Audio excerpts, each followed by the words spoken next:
رکنا یہ بھی روزہ ہے، جھوٹ سے رکنا یہ بھی روزہ ہے، گالی سے رکنا یہ بھی روزہ ہے، ماں باپ کی نافرمانی سے رکنا یہ بھی روزہ ہے، اور ڈنڈی مارنے سے رکنا یہ بھی روزہ ہے۔ یعنی ہر گناہ جو تقوی کے مخالفت کرتا ہو، گناہ کی طرف جاتا ہو، اس سے رکنے کا نام روزہ ہے۔ اللہ رب العزت نے بھی فرمایا لعلکم تتقون، کہ تم تقوی والے بن جاؤ، نیکی کی طرف دھیان کرنے والے بن جاؤ، اللہ سے اللہ کا قرب حاصل کرنے والے بن جاؤ۔ اور اللہ رب العزت صلی اللہ علیہ وسلم نے فرمایا کہ اللہ رب العزت فرماتے ہیں کہ یہ روزہ ایک ایسی عبادت ہے جس کے بارے میں خالق دو جہان فرماتے ہیں کہ روزہ میرے لیے ہے، روزہ میرے لیے ہے، اور اس کی جزا بھی میں دوں۔ اگر عقل اور فراست کو مد نظر رکھتے ہوئے، کھولتے ہوئے اس بات کے اوپر توجہ کریں کہ دو جہانوں کا مالک ہمیں کوئی بڑا بندہ، کوئی بڑا افسر گورنمنٹ کا، کوئی ایم پی اے، کوئی ایم این اے کہتے ہیں کہ ہم آپ کے ساتھ ہیں، ہم آپ کے ساتھ ہیں، ہمارا سینہ چوڑا ہو جاتا ہے کہ ہمارے پیچھے ہاتھ رکھنے والا مالدار ہے، ہمارے پیچھے چودھری صاحب ہیں، ہمارے پیچھے ڈاکٹر صاحب ہیں، ہمارے پیچھے ایم پی اے صاحب ہیں، ہمارے پیچھے ہمارا مالک ہے۔ لیکن مالکوں کا مالک کہہ رہا ہے کہ روزہ میرے لیے ہے، اور اس کی جزا بھی میں مالک دو جہان آپ کو دوں گا۔ ساری کائنات کا پروردگار کہہ رہا ہے، اور روزہ ایسی مخفی عبادت ہے، یہ اللہ اور بندے کے درمیان مخفی رہتی ہے۔ نماز پڑھتا ہے بندہ، محلے والے دیکھتے ہیں، نمازی دیکھتے ہیں، حج کرتا ہے بندہ، سب کو پتا ہے سفر پہ جا رہا ہے، آ رہا ہے، حج کر رہا ہے۔ لیکن روزہ ایک ایسی عبادت ہے اللہ اور بندے کے درمیان مخفی رہتی ہے، بہت بڑی عبادت ہے۔ اور پھر اللہ کے رسول صلی اللہ علیہ وسلم نے فرمایا، حدیث قدسی ہے، اللہ فرماتے ہیں کہ روزے دار کی منہ کی بدبو، آئے ہائے، اللہ فرماتے ہیں کہ روزے دار کی منہ کی بدبو جو ہے وہ مجھے مشک اور عنبر سے بھی زیادہ محبوب لگتی ہے۔ یہ بدبو سینے کی تذابیت کی وجہ سے، معدے کی تذابیت کی وجہ سے، خالی رہنے کی وجہ سے، سارا دن معدہ خالی رہنے کی وجہ سے معدے کے اندر تذابیت ہو جاتی ہے، اور تذابیت کی وجہ سے منہ سے بدبو آتی ہے۔ لیکن وہ رب کائنات رحیم پروردگار کہتا ہے یہ جو تیرے منہ کی بدبو ہے یہ مجھے جنت کی مشک اور عنبر اور کستوری سے بھی زیادہ محبوب لگتی ہے۔ سبحان اللہ۔ پھر اللہ کے رسول صلی اللہ علیہ وسلم نے فرمایا جو ایمان کی حالت میں رمضان المبارک کا ایک روزہ رکھتا ہے اللہ کی رضا کے لیے، اللہ رب العزت اس کے پچھلے گناہوں کو معاف کر دیتے ہیں، اس کی خطاؤں کو معاف کر دیتے ہیں، اس کی سارے گناہوں کو معاف کر دیتے ہیں۔ یہ دیکھیں سیزن ہے، معافی مانگنے کا، بخشش کروانے کا سیزن ہے۔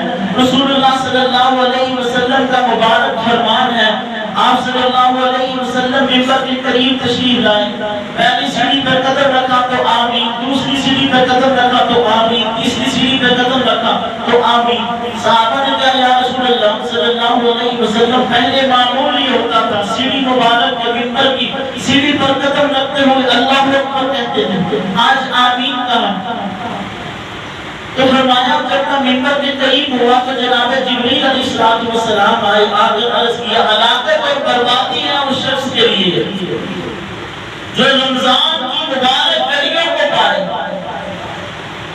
اس کی رحمتوں کو بھی پائے، اور رمضان کے مہینے کو پاتے ہوئے ليلۃ القدر کو بھی پائے، صحت کو بھی پائے، زندگی کو بھی پائے، سانس کو بھی پائے، لیکن پھر بھی اپنی بخشش نہ کروا سکے، اللہ رب العزت فرماتے ہیں وہ اس کے لیے ہلاکت ہے، بربادی ہے۔ میں نے کہا نیکی کا بدلہ۔ آپ صلی اللہ علیہ وسلم نے فرمایا اللہ رب العزت 70 گنا بڑھا کر اجر عطا فرماتے ہیں۔ رمضان المبارک کے اندر جو نوافل پڑھتا ہے اللہ کو محبوب ہے، فرائض کے برابر اجر عطا فرماتے ہیں، اور جو فرائض پڑھتا ہے اس کو 70 گنا یعنی 70 نمازوں کا ثواب ملتا ہے۔ اور پھر سرکش شیاطین کو اس مہینے کے اندر قید کر دیا جاتا ہے۔ گناہ کے جو گناہ کے لیے ابھارتے ہیں ان کو اللہ رب العزت قید کر دیتے ہیں۔ یکم رمضان سے تو اللہ کے رسول صلی اللہ علیہ وسلم نے فرمایا کہ میری امت کو اللہ رب العزت نے جو عطا کیا ہے وہ پہلی روزے کی 5 ایسی چیزیں بیان فرمائی جو پہلی امتوں کو بیان عطا نہیں کی، جو میری امت کو عطا کی۔ آج بھی اگر ہم بعض مذاہب کا مطالعہ کریں تو ہمیں یہ بات واضح طور پر نظر آتی ہے۔ عیسائی لوگ آج بھی 24 گھنٹے کا رکھتے ہیں، یہودی ہیں وہ بھی 24 گھنٹے کا روزہ رکھتے ہیں۔ مسلمانوں کے اوپر جب روزے فرض ہوئے تھے تو ان کے اوپر بھی یہی حال تھا کہ 24 گھنٹے کا روزہ ہوا کرتا تھا۔ ایک صحابی تھے حضرت قیس، بڑے غریب صحابی تھے، مزدوری کے لیے گئے، کسی باغ میں سارا دن مزدوری کی، روزے کی حالت کے اندر شام کو کچھ اناج ملا۔ اس وقت پیسہ روپیہ نہیں ہوا کرتا تھا، جو کچھ ہوتا وہ کھانے کی صورت میں آٹا ہو جائے، کوئی پھل فروٹ ہو جائے، کھجوریں ہوں گی، کچھ کھجوریں اور کچھ آٹا لے کر آئے اور بیگم اپنی بیوی کو کہا اس کو پکاؤ، اس کو تھوڑا سا پانی ڈال کر آٹا اور کھجوریں اندر شامل کر کے شیرہ تیار کرو، کوئی ہم افطاری کریں گے۔ بیگم نے تیار کرنا شروع کر دیا۔ حضرت قیس تھکے ہوئے تھے سارا دن مزدوری کرنے کے بعد، آنکھ لگی سو گئے۔ جب آنکھ کھلی تو روزے کا وقت یعنی افطار کا وقت وہی سحری کا وقت، جو کھا لیا بس اگلا روزہ شروع۔ آج عیسائی اور دوسرے مذاہب ہندو اور سکھ اور باقی مذاہب سارے اس طرح کرتے ہیں۔ آج دوسرے دن ہوا، اللہ کے رسول کے پاس گئے، جا کر عرض کیا یا رسول اللہ میں نے آرام کی وجہ سے لیٹا تھا، تھکا ہوا تھا، نیند آئی، سو گیا۔ آپ صلی اللہ علیہ وسلم نے فرمایا اگلا روزہ شروع ہو گیا کیونکہ اب اگلے روزے کا وقت ہو چکا ہے۔ بڑے پریشان ہوئے، بہرحال محنت مزدوری کرنے والے تھے، اگلے دن پھر مزدوری کے لیے چلے گئے۔ ظہر کی نماز پڑھنے کے لیے آئے مسجد نبوی میں، بھوک اور پیاس، پچھلا دن بھی 24 گھنٹے کا روزہ، اگلے بھی 24 گزرنے کو ہے۔ مسجد نبوی میں آئے، بھوک کی اور پیاس کی شدت کی وجہ سے بے ہوش ہو گئے، غشی کی بھوک کی غشی ایسی آئی کہ بے ہوش ہو گئے۔ اللہ کے رسول کا علم تھا، اللہ کے رسول صلی اللہ علیہ وسلم نے اللہ کی طرف رجوع کیا، فرمایا اگر اللہ رب العالمین غفور الرحیم ہے تو میرے اور آپ کے پیارے پیغمبر بھی رحمت للعالمین ہیں۔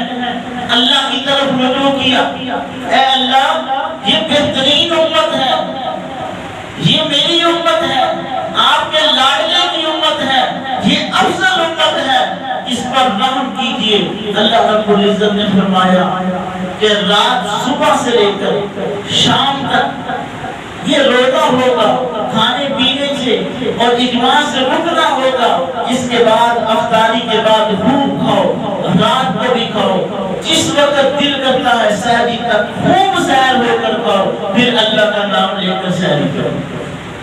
یعنی یہ امت کو عطا ہوا، اس مبارک امت کو عطا ہوا کہ اللہ رب العزت نے رمضان کا دن کا روزہ صرف رکھا اور فرمایا رات کو جو 20 تراویح یعنی تراویح کا جو قیام کرتا ہے پھر جا کر سو جاتا ہے، اللہ کے رسول کی سنت ہے۔ رسول اللہ صلی اللہ علیہ وسلم نے فرمایا یہ تراویح پڑھنا اس طرح ہے کہ گویا کہ اس نے پوری رات قیام کیا ہے، پوری رات اللہ رب العزت کے سامنے جھکا ہے۔ تو اللہ رب العزت فرمایا فرماتے ہیں کہ روزہ ایک ایسی عبادت ہے، فرمایا اللہ نے یہ نہیں کہا نماز میرے لیے ہے میں اس کا اجر دوں گا، فرمایا یہ نماز پڑھو گے بڑا قدم قدم پہ نیکی، حج کرو گے قدم قدم پہ نیکی، پیسے خرچ کرنے کی، طاقت خرچ کرنے کی، نیکیاں ملتی رہیں گی، لیکن اللہ کے رسول صلی اللہ علیہ وسلم نے روزے کے بارے میں یہ فرمایا یہ روزہ میرے لیے ہے، اور بھی یہ فرمایا کہ میں اپنی رحمت افطار کے وقت اور سحری کے وقت کھول دیتا ہوں اور افطار کے وقت خوش رہتا ہوں، راضی ہوتا ہوں، اس وجہ سے کہ افطار کا وقت قریب ہے، سامنے ہر چیز آج ہمارے دور کے اندر تو ہر مشروب ہمارے سامنے پڑا ہوتا ہے، کئی قسم کے فروٹ پڑے ہوتے ہیں، کئی قسم کے کھانے پڑے ہوتے ہیں، ہر چیز موجود ہے، لیکن ہم مؤذن کی اذان کا انتظار کرتے ہیں، اللہ اپنے فرشتوں کے درمیان خوش ہوتے ہیں اور فرماتے ہیں فرشتوں آپ کو پتہ ہے اس کو کھانے اور پینے سے کون روک رہا ہے؟ فرشتے کہتے ہیں اللہ تیری محبت کی وجہ سے رکا ہوا ہے، اللہ فرماتے ہیں اگر میری محبت کی وجہ سے میرے حکم کی وجہ سے رکا ہوا ہے، فرشتوں گواہ رہنا کل بھنس بھی گیا مجھے یاد کروا دینا، روزے کی حالت میں سامنے سب کچھ رکھ کے تجھے یاد کر رہا تھا، اگر بھنس بھی گیا کل قیامت کے دن میں اس کو معاف کر دوں گا۔ تو اسی کے بارے میں اللہ رب العزت نے فرمایا کہ من صام رمضان ایمان و احتسابا، جس نے ایمان کی حالت میں تو سارے جو ہے وہ باپ نے کی طرف جائیں گے، جو بندہ بیٹھا رہے گا کہ اس طرف دماغ تو نہیں صحیح، کیا ہوا تجھے؟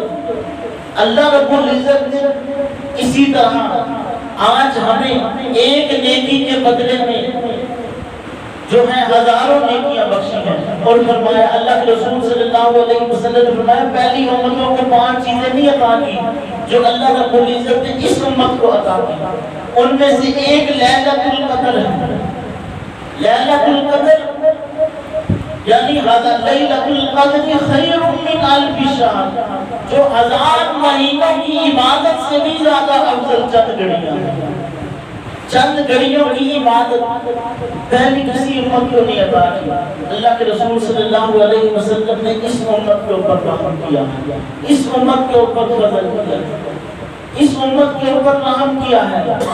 صحابہ نے فرمایا یا رسول اللہ صلی اللہ علیہ وسلم پہلی امتیں تھی بڑی بڑی عمریں ہوا کرتی تھی، کسی کی 1000 سال، کسی کی 200 سال، کسی کی 300 سال، کسی کی 400 سال، 500 سال، 1000 سال عمریں ہوا کرتی تھی، وہ عبادات کیا کرتے تھے۔ اللہ کے رسول نے ایک بندے کے بارے میں فرمایا بنی اسرائیل کا ایک بندہ تھا، اس نے 100 سال جو ہے وہ اللہ رب العزت کی عبادت کی، دن کو وہ قیام کرتا اور رات دن کو وہ روزہ رکھتا، رات کو قیام کرتا۔ اللہ رب العزت اللہ کے رسول نے جب یہ بات سنائی، صحابہ نے کہا یا رسول اللہ صلی اللہ علیہ وسلم کہ ہماری تو عمریں بڑی تھوڑی ہیں، بڑی قلیل عمریں ہیں، تو ہم اس ثواب کو کیسے پہنچیں گے؟ تو رحمت للعالمین و پیارے پیغمبر علیہ السلام نے پھر اللہ سے رجوع کیا، اللہ میری امت تو خیر الامت ہے، افضل امت ہے، بہترین امت ہے، کوئی کرم کیجیے۔ اللہ رب العزت نے فرمایا کہ لیلۃ یہ آخری عشرے کی تاک راتوں میں لیلۃ القدر ہے، 5 راتیں ہیں، اس میں جو عبادت کرے گا اس ایک رات کی عبادت اللہ رب العزت 1000 مہینوں کی عبادت سے بھی زیادہ افضل ہے۔ تو اللہ رب العزت نے اس رمضان میں رمضان عطا کرتے ہیں سینوں کے غم کو ختم کرنے کے لیے۔ چند بندے ایسے ہیں جن کی رمضان المبارک میں بھی بخشش نہیں ہوتی، وہ گناہ کا عادی، گناہ جس نے دل کو صاف کرنے کا ارادہ ہی نہ کیا ہو، معافی مانگنے کا ارادہ ہی نہ کیا ہو، رحمت کے خزانے کھلے ہوں، مغفرت کے دروازے کھلے ہوں، جہنم کے دروازے بند ہوں، تو پھر بندہ اپنا دامن سمیٹ کے بیٹھ جائے۔ پھر اللہ کے رسول صلی اللہ علیہ وسلم نے بددعا کی، بدبخت ہے وہ بندہ جس نے رمضان کی مبارک گھڑیوں کو بھی پایا پھر بھی اپنی بخشش نہ کروا سکا، ہلاکت اور بربادی ہے اس شخص کے۔ تو چھوٹی چھوٹی نیکیاں. اب رمضان میں چھوٹی نیکیاں کیا ہیں ہم سمجھتے نہیں، لیکن رمضان کی چھوٹی نیکیاں یہ ہیں کہ آپ نے صبح اٹھنا تو ہے. آج تو تہجد پڑھنا، رمضان میں تو تہجد پڑھنا مشکل نہیں، کیونکہ تہجد کا وقت ہوتا ہے فجر کی اذان سے پہلے پہلے. جو بندہ فجر کی اذان سے پہلے پہلے 4 یا 6 یا 8 رکعت، اس میں 5-6 منٹ لگتے ہیں، تہجد کی نماز پڑھتا ہے. اللہ کے رسول صلی اللہ علیہ وسلم نے فرمایا اللہ کی لاڈلی عبادت. لاڈلا اس کو کہا جاتا ہے جو محبوب ہو، جو پیاری ہو. ہم کہتے ہیں بچہ لاڈلا ہے، ان بچوں میں سے یہ بچہ ہمارا لاڈلا ہے، کیوں؟ یہ ہمارا پیارا ہے. تو اللہ کو جو لاڈلی اور محبوب عبادت لگتی ہے وہ تہجد کی عبادت لگتی ہے. تو آج دروازے کھلے ہیں. اس وقت رسول اللہ صلی اللہ علیہ وسلم نے فرمایا اللہ رب العزت فرشتوں کے ساتھ پہلے آسمان پر آ جاتے ہیں اور آ کر پکارتے ہیں ہے کوئی بخشش طلب کرنے والا، ہے کوئی جو مشکل کشا اس کی مشکل کشا اس کی مشکل کو دور کرو، ہے کوئی پریشان اس کی پریشانی کو دور کیا جائے. تو اس وقت اگر ہم ہاتھ اٹھائیں گے اللہ ہماری زندگیوں کے اندر برکت عطا فرما، ہمارے ملک کی حفاظت فرما، ہمارے خاندان کی حفاظت فرما، ہمیں دین کا داعی بنا. تو اللہ اور اس کے اللہ فرشتوں کی ڈیوٹی لگا دیتے ہیں، آپ نے آمین کہنا ہے. تو یہ دوستو یہ رمضان المبارک یہ بھی نیکیوں کا سیزن ہے، مغفرت کا سیزن ہے، معافی مانگنے کا سیزن ہے، اللہ کو راضی کرنے کا سیزن ہے، دل کو صاف کرنے کا سیزن ہے. روزہ حضرت عباس رضی اللہ تعالیٰ عنہ فرماتے ہیں روزہ صرف کھانے پینے اور جماع سے رکنے کا نام نہیں، بلکہ ہر اللہ کی نافرمانی کرنے والی چیز. اب روزہ رکھا ہو ایک چیز 50 کی ہے اور بڑے دکھ اور افسوس کے ساتھ کہتا ہوں رمضان کا مہینہ آتے ساری وہی چیز 100 سے اوپر چلی جاتی ہے. رمضان المبارک کے تقدس کا یہ نہیں کہ رمضان میں رکھا روزہ ہے بس کھانا پینا نہیں تھا، وہ زبان پہ بیٹھ کے جھوٹ بول رہا ہے، ڈنڈی مار رہا ہے، چغلی کر رہا ہے، بہتان باندھ رہا ہے. یہ چھوٹے چھوٹے ایسے گناہ ہیں جن کو ہم گناہ سمجھتے نہیں، لیکن یہ بہت بڑے گناہ ہیں. اللہ کے رسول صلی اللہ علیہ وسلم نے فرمایا الغیبۃ اشد من الزنا. یہ غیبت جو آپ کرتے ہو ایک مسلمان بھائی کی اس کی پیٹھ پیچھے اس کے دیوار کے پیچھے اس کی کوئی چغلی کرتے ہو، اس کی ایسی بات کرتے ہو جو اس کو سننے ناگوار سمجھے. اللہ کے رسول صلی اللہ علیہ وسلم نے فرمایا یہ اشد من الزنا، یہ زنا سے بھی زیادہ سخت ہے. ہم زنا کو کتنا بڑا گناہ سمجھتے ہیں، جھوٹ بولنا. اللہ نے کسی کے اوپر لعنت نہیں کی، یہ نہیں کہا نماز نہ پڑھنے والوں پر میری لعنت ہے، روزہ نہ رکھنے والوں پر میری لعنت ہے، زکات نہیں، بلکہ فرمایا جو جھوٹ بولتا ہے اللہ رب العزت فرماتے ہیں اس کے اوپر میری لعنت ہے، میں اس کے اوپر لعنت نازل کرتا ہوں. تو دوستو یہ موقع بھی ہے، وقت بھی ہے، اللہ کو منانے کی گھڑیاں اور ابھی زندگی کے سانس بھی باقی ہیں. بہترین وقت یہ ہے کہ ہم اللہ رب العزت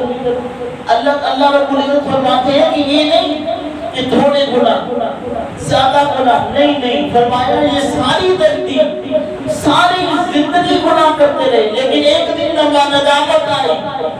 اب ایک دن ندامت آنے کے ساتھ ساتھ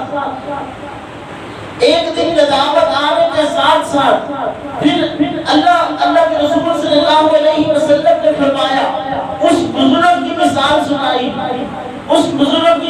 سنائی، فرمایا ساری عمر خطا کرتا رہا، آنکھوں نے ساتھ چھوڑ دیا، ہاتھوں نے ساتھ چھوڑ دیا، ٹانگوں نے ساتھ چھوڑ دیا، جسم میں کمائی تاری ہو گئی، آنکھ ساتھ نہیں دے رہی، سانس ساتھ نہیں دے رہا، حتیٰ کہ گھر والے بھی ساتھ نہیں دے رہی. ساری عمر گناہوں کی دلدل میں گزار دیے، ساری عمر گناہوں میں گزار دیے. پھر ایک دن خیال آیا خالق بھی ہے، ایک دن خیال آیا مالک بھی ہے، ایک دن خیال آیا رازق بھی ہے، جس نے مجھے سنوائی کی طاقت دی تھی، جس نے مجھے جوانی بخشی تھی، جس نے مجھے دیکھنے کی طاقت دی تھی، جس نے مجھے بولنے کی طاقت دی تھی، جس نے مجھے چلنے کی طاقت دی تھی، جس نے مجھے مال سے نوازا تھا. اللہ کے رسول صلی اللہ علیہ وسلم نے فرمایا جب اس کو خیال آیا اس نے وضو کیا ٹگمگاتے ہوئے قدموں کے ساتھ وہ 80 سال 100 سال کے گناہ لے کر مسجد میں آیا، آج اللہ کو راضی کروں گا۔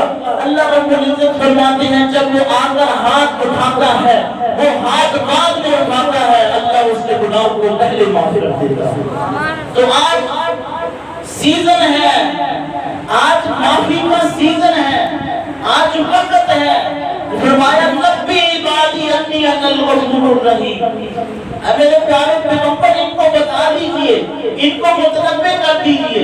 اللہ نے کیا متنبہ کرنا ہے؟ فرما دیجئے انی انا الغفور الرحیم۔ اللہ فرماتے ہیں یا ایھا الانسان، ارے انسان کتنا بدبخت ہے، ما غرک بربک الکریم، ہلاکت ہے تیرے لیے، بربادی ہے تیرے لیے۔ اللہ کیسی بربادی؟ تجھے پتا نہیں تیرا رب کتنا کریم ہے، کتنا معاف کرنے والا ہے۔ ارے وہ بنی اسرائیل کی ایک عورت ساری عمر خطا کرتی رہی، ساری عمر زنا کرتی رہی، لیکن اللہ کو ایک ادا پسند آئی، اللہ نے سارے گناہوں کو معاف کر دیا۔ وہ بنی اسرائیل کا ایک شخص ساری عمر خطا کرتا رہا، لیکن اللہ کو موت کے وقت کا اللہ میں نے سنا ہے تیرے خزانے بہت بڑے ہیں، تو معاف کرنے پہ آئے تو معاف کر دیتا ہے۔ میں خطا کار بھی ہوں، میں گناہ گار بھی ہوں، میں شرابی بھی ہوں، میں لوگوں کے ساتھ لڑتا بھی رہا ہوں، میں نے زنا بھی کیے ہیں، میں نے کوئی ایسا برا کام نہیں جو چھوڑا ہو۔ اللہ میں نے سنا ہے تیرے خزانے میرے گناہوں سے بھی بڑے ہیں، اللہ کے خزانے بہت بڑے ہیں۔ اللہ کے رسول صلی اللہ علیہ وسلم نے فرمایا اللہ کے خزانے اتنے بڑے ہیں، اتنے بڑے ہیں کہ اللہ رب العزت آدم سے لے کر قیامت کی صبح تک آنے والے ہر انسان کی ہر خواہش کو پورا کر دے، ہر خواہش کو پورا کر دے۔ اور ہماری خواہش کیا ہے؟ ہماری خواہش مال پہ ختم، ہماری خواہش گھر پہ ختم، ہماری خواہش کارخانے پہ ختم، یہ ساری خواہشیں اللہ فرماتے ہیں میں اس کو عطا کر دوں جو بندہ چاہتا ہے۔ میرے خزانے میں اتنی کمی بھی نہیں کہ سمندر کے اندر سوئی ڈبوئی جائے، سوئی کو باہر نکالا جائے، سوئی کو باہر نکالا جائے۔ اس سمندر کے اندر سوئی ڈبونے سے سمندر میں کوئی کمی نہیں۔ میں کہتا ہوں اس کے علاقے میں ڈوب کر یہ کہتا ہوں کہ آج کے سمندر کے اندر یہ کمی ہو سکتی ہے، لیکن میرے اللہ کے خزانوں کے اندر اتنی کمی بھی نہیں ہو سکتی۔ اتنے وسیع خزانے ہیں۔ فرمایا تیرے خزانوں کا واسطہ دے کر کہتا ہوں مجھے معاف کر دے۔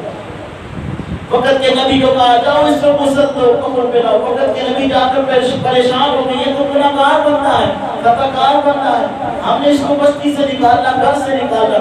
اللہ نے فرمایا جب اس نے مغفرت کا طلب، مغفرت کا جب اس نے مرنے کا وقت آیا تھا، اس نے مجھ سے صلح کی اور کہا اللہ تیرے خزانے بہت بڑے ہیں، مجھے معاف کرنے سے تیرے خزانوں میں کمی ہے تو مجھے معاف نہ کرنا۔ خدا کی قسم یہ میرے خزانوں کا واسطہ دے کر سارے بنی اسرائیل کی مغفرت چاہتا میں سارے بنی اسرائیل کو معاف کروں۔ اللہ کے خزانے بہت بڑے۔ اللہ فرماتا ہے یا ایھا الانسان، انسان کتنا بدبخت ہے تو ماں غرنا کا ہلاکت اور بربادی ہے تیرے لیے۔ ربک الکریم، تیرا رب اتنا کریم ہے، اتنا مہربان ہے، اس نے خزانے کھولے ہوئے ہیں، پھر بھی تو اپنی جولی کو سمیٹ کے بیٹھا ہوا ہے۔